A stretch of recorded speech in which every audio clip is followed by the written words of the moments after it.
नमस्कार दोस्तों। नवरात्रि के दूसरे दिन माता के दूसरे स्वरूप माँ ब्रह्मचारिणी की पूजा अर्चना की जाती है।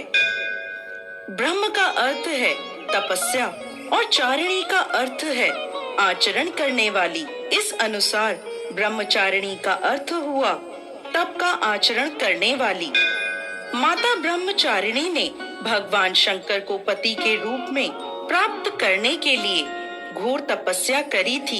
इस तपस्या के कारण माता को तपस्चारिणी ब्रह्मचारिणी नामों से जाना गया। इनका स्वरूप अत्यंत तेजमय और भव्य है। श्वेत वस्त्र पहने, दाहिने हाथ में जप की माला लिए और बाएं हाथ में कमंडल धारण करे हुए इनकी पूजा करने से साधक का मन स्वाधिष्ठान चक्र में स्थिर होता है। अपने पिता दक्ष प्रजापति द्वारा किए गए भोलेनाथ के अपमान से क्रोध में आकर योगाग्नि में भस्म होने के बाद माता सती ने पर्वत राज हिमालय के घर पुत्री के रूप में जन्म लिया। यहाँ उनका नाम पार्वती या शैलपुत्री रखा गया। जब पार्वती बड़ी हुई, ब्रह्मा जी के मानस पुत्र देवर्षि नारद ने उन्हें दर्शन दिए और उन्होंने पार्वती जी को बताया कि यदि वह तपस्या की राह पर चले तो अपने पूर्व जन्म के पति भगवान भोलेनाथ को वो पति के रूप में प्राप्त कर सकती हैं। नारद मुनि के उपदेशानुसार भोलेनाथ को पति के रूप में प्राप्त करने के लिए पार्वती जी ने घोर तपस्या करी। उन्होंने 1000 सालों तक केवल फल और फूल खाकर तपस्या करी। फिर 100 सालों तक केवल साग खाया।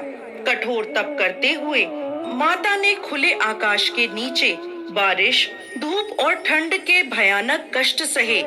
इतनी कठोर तपस्या करने के बाद 3000 सालों तक धरती पर गिरे हुए बील पत्रों को खाकर भोलेनाथ की पूजा अर्चना करी। फिर कुछ समय बाद उन्होंने वह बील पत्र खाना भी बंद कर दिया।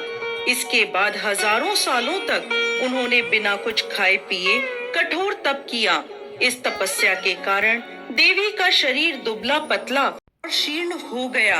उनकी यह निर्बल दशा देखकर उनकी माता मैना को बहुत दुख हुआ।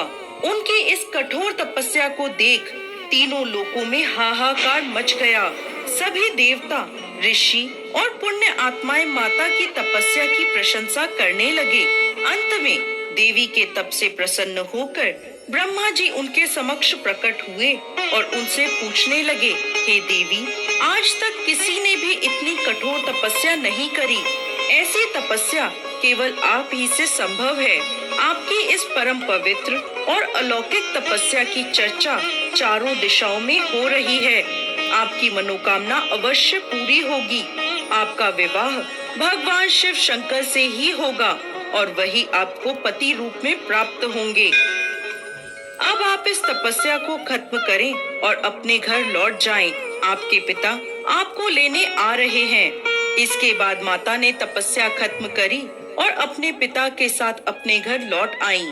और कुछ समय बाद भोलेनाथ ने माता पार्वती को अपनी पत्नी के रूप में स्वीकार किया।